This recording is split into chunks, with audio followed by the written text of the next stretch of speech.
A Bilbao, un ingegnere di 24 anni, David Calvo, segna un nuovo record risolvendo un cubo di Rubik mentre ne fa volteggiare altri due. In Giappone c'è una gara in cui i partecipanti devono dimostrare la propria capacità di scavare dei buchi. Il vincitore in mezz'ora ne scava una profonda 3,5 metri, guadagnandosi il premio di 890 euro. Nel Texas, una squadra di basket femminile presenta un ricorso quantomeno insolito. Chiede di annullare la vittoria ottenuta per 100-0. Le parole del presidente: una vittoria senza onore è una grande sconfitta. Alcune ore dopo, nel giorno del suo compleanno, il Toro spegneva le sue 105 candeline, scendendo in campo a Padova per la prima volta in questa stagione in completa tenuta blu. Vedremo poi se porterà o no fortuna questa divisa. Ma andiamo con ordine. Si gioca allo stadio Euganeo. Lo conoscete? Ah, non lo conoscete? Allora ve lo presentiamo noi nella nuova rubrica Dovete sapere.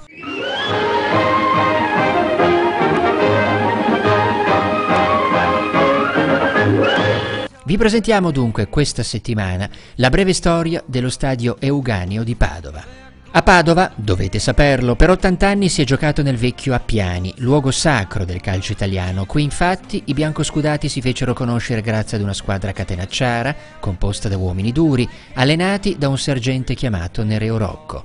Poi, nel volgere di alcuni anni, come capita spesso in Italia, tutto si arrugginì, diventando un luogo del dopolavoro. Tanti pensionati, alcuni nostalgici giornalisti e molti gatti. Spuntò così tanta ruggine e muffa che il comune decise di costruire un impianto nuovo. Era il 1987. Nel 92, 5 anni dopo, con i lavori che procedevano a rilento, l'assessore all'urbanistica del comune viene coinvolto in Tangentopoli per aver ricevuto tangenti legati alla costruzione dello stadio. Tutti in galera, ma nel frattempo la costruzione andò avanti e nel 94 il Padova poté disputarvi la sua prima partita in Serie A. Ma l'impianto non era ancora completamente finito. No, le gravidanze in Italia, dovete saperlo, durano molto più di 9 mesi. Mancavano difatti le coperture delle gradinate e una curva intera. Tutto si concluse finalmente nel 2000, 13 anni per fare uno stadio. Giudicate voi. Oggi lo stadio Euganeo, figlio dunque anche lui di Tangentopoli, ha una capienza di 17.000 spettatori. Tutto è in ordine, seguendo il famoso decreto Pisanu. La brochure parla chiaro. Tecnologicamente all'avanguardia, l'impianto dispone di amplificazione sonora, barriere protezione porte, telone protezione campo, anche il talone per coprire il terreno, palestra per riscaldamento, impianto TV a circuito chiuso interno, illuminazione campo, vabbè, i parcheggi per giocatori ed arbitri ed una pista d'atletica.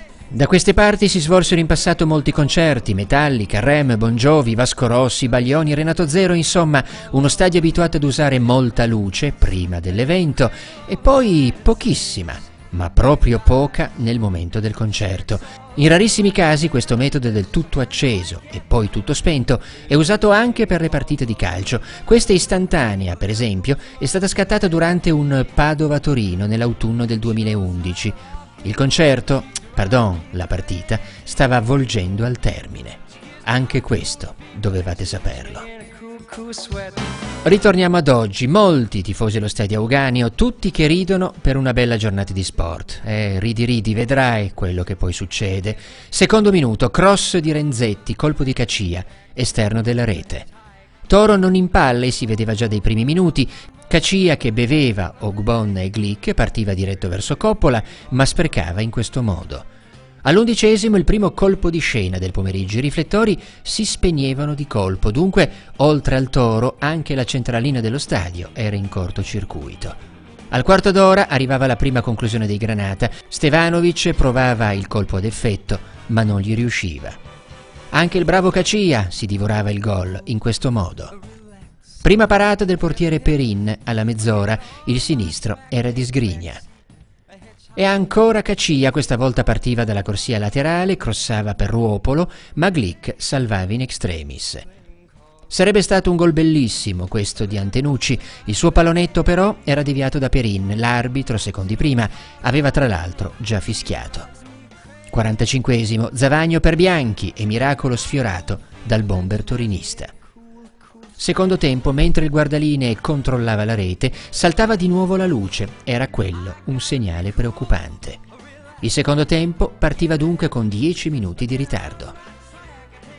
La scena si ripeteva 4 minuti dopo. Ti ricorda qualcosa? In questo gioco psicadelico e con ancora le luci soffuse, il Padova riusciva a centrare il bersaglio con il ginocchio di Ruopolo. Padova 1, Torino 0. Stevanovic ubriacava i difensori padovani, meno Perin, che bloccava sicuro. Uscivano Sgrigna e Antenucci, più che acciaccati, diremmo accecati dalle psicadeliche, entravano Ebagua e Verdi. Cambiava difatti qualcosetta, girata di prima intenzione di Bianchi, Perin parava il tiro, sulla ribattuta di Stevanovic e Trevisan salvava sulla linea di porta. Un minuto dopo, corner di Verdi, testa di Ogbonna, paratona di Perin. Allo scoccar del 24° minuto ritornava il buio, gara nuovamente sospesa. L'avevamo detto che non portava fortuna sta maglietta blu. Tanto si sapeva. Ebagua sussurrava all'arbitro: già che non mi passano mai la palla, figuriamoci adesso che è tutto buio. Il concerto poteva prendere il via. In tribuna, tra i padovani, c'era anche un tifoso simpatico che cercava di illuminare il campo con il telefonino. Probabilmente un elettricista. Tornava la luce e tornava ad attaccare il Toro con un sinistro di Ebagua con i pugni Perin. Dal canto sostituiva Cacia e buttava nella mischia un ex, Lazarevic. Aumentava il ritmo il Toro, cross dalla sinistra, Bianchi in torsione sfiorava il palo. L'ultimo momento visibile era questo rinvio di Perin, poi boom, ancora tutto buio. Andrà tutto bene. Andrà tutto bene. Che pomeriggio, ragazzi, ma l'hanno pagata la bolletta qui a Padova? Le squadre a quel punto andavano negli spogliatoi, rimaneva solo un grosso occhio di bue, aspettando l'ingresso di un possibile cantante, e lì, nell'angolino in basso, un Granata a scaldarsi, solo Soletto.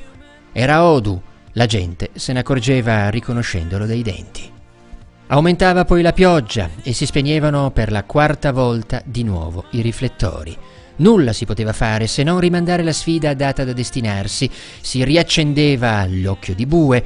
Decida lei come procedere. E l'arbitro chiudeva lì, ufficialmente, lasciando spazio alla burocrazia. Prima tutti d'accordo per finire il match l'indomani, domenica pomeriggio, poi il Toro modificava contestando che l'Euganeo non era iscritto in Lega come discoteca, ma come stadio calcistico. Poi, sempre secondo i dirigenti Granata, il gol dei padroni di casa era stato segnato in penombra. Il Padova ribatteva, ammettendo di non avere colpa. È andato in tilt un generatore che con l'impianto centra un fico secco. La risposta dei veneti, controrisposta, ma non doveva esserci un generatore di riserva funzionante? E avanti di questo passo, facendo sembrare questa la solita scena dopo il classico incidente in un incrocio dove qualcuno passa con il giallo e dice che era ancora verde. Vaglielo a dire che ha torto. E così, invece di fare un CID calcistico, le due squadre aspettavano rimandando tutto a data da destinarsi, anche perché il Toro, ritornando a Torino subito dopo, lanciava il classico segnale: noi la partita domenica non la giochiamo.